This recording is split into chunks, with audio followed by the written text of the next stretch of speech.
Hello, എല്ലാവർക്കും സുഖമല്ലേ? ഞാനിന്ന് വന്നിരിക്കുന്നത് ഒരു അടിപൊളി പലഹാരവുമായാണ്. അപ്പം നമുക്ക് ഉള്ളിവടയാണ് ഇന്ന് നമ്മൾ ഉണ്ടാക്കാൻ പോകുന്നത്. കുറച്ചും കൂടി വ്യത്യസ്തമായ രീതിയിൽ എന്നാൽ കുറച്ച് ഇൻഗ്രീഡിയൻസ് വെച്ച് നമുക്കപ്പം നോക്കിയാലോ. അപ്പോൾ നമ്മൾ ആദ്യം തന്നെ ചെയ്യേണ്ടത്, ഞാനിവിടെ സവാളയും ഇഞ്ചിയും കുറച്ച് പച്ചമുളകും കൂടി അരിഞ്ഞെടുത്ത് വെച്ചിരിക്കുന്നതാണ്. ഇനി ഇത് നന്നായിട്ട് നമുക്ക് തിരുമ്മിക്കൊടുക്കാം. ഇതുപോലെ നന്നായിട്ട് നല്ലോണം തിരുമ്മിക്കൊടുക്കാം. ഇനി നമുക്ക് ചെയ്യേണ്ടത്, ഇതിലോട്ട് കുറച്ച് കടലമാവ് ഇടാം. ഞാനപ്പോൾ ഒരു അരക്കപ്പ് കടലമാവ് ഇതിലോട്ട് ചേർത്തിട്ടുണ്ട്. ഇനി നമുക്കൊരു 1/4 ടീസ്പൂൺ മുളക് പൊടി ഇതിലോട്ട് ഇട്ട് കൊടുക്കാം. നിങ്ങൾക്ക് കളറ് കൂടുതൽ വേണമെങ്കിൽ കുറച്ചും കൂടി നമുക്ക് ആഡ് ചെയ്ത് കൊടുക്കാവുന്നതാണ്. എന്നിട്ട് നന്നായിട്ട് നമുക്ക് മിക്സാക്കി കൊടുക്കാം.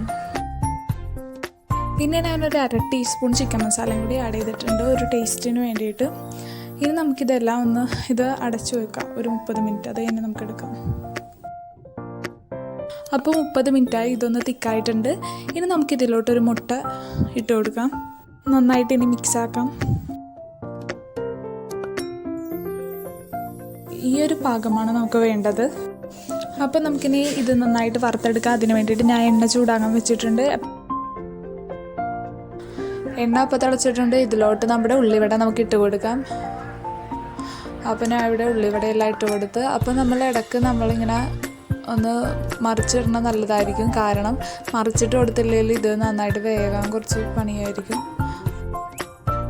ഇതിപ്പോൾ കുറച്ച് ഇൻഗ്രീഡിയൻസേ ഉള്ളൂ. എല്ലാവരും വീട്ടിൽ ട്രൈ ചെയ്ത് നോക്കണം. വൈകുന്നേരം ചായയുടെ കൂടെ ഇത് ബെസ്റ്റാണ്.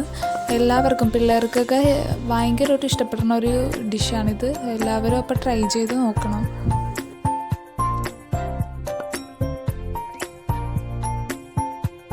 ഞാനപ്പോൾ ഇതെല്ലാം മറിച്ചിട്ടിട്ടുണ്ട്.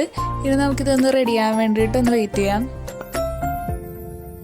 അപ്പോൾ നമ്മുടെ ഉള്ളിവട ഇവിടെ റെഡി ആയിട്ടുണ്ട്. ഇനി നമുക്കിതൊന്ന് സെർവ് ചെയ്യാം.